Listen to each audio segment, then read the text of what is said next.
On to taxes. If your ticket is elected, who will pay more in taxes, who will pay less? And we're starting with Vice President Biden for 2 minutes. The middle class will pay less, and people making $1 million or more will begin to contribute slightly more. Let me give you one concrete example.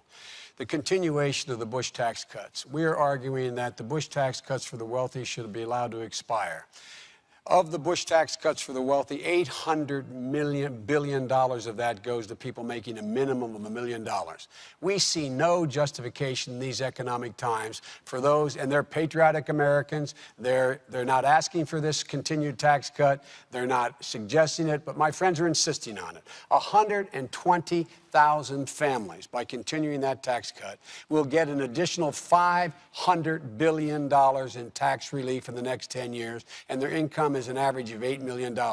We want to extend permanently the middle class tax cut permanently from the Bush middle class tax cut.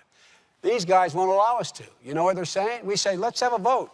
Let's have a vote on the middle class tax cut, and let's have a vote on the upper tax cut. Let's go ahead and vote on it. They're saying no. They're holding hostage the middle class tax cut to the super wealthy. And on top of that, they got another tax cut coming.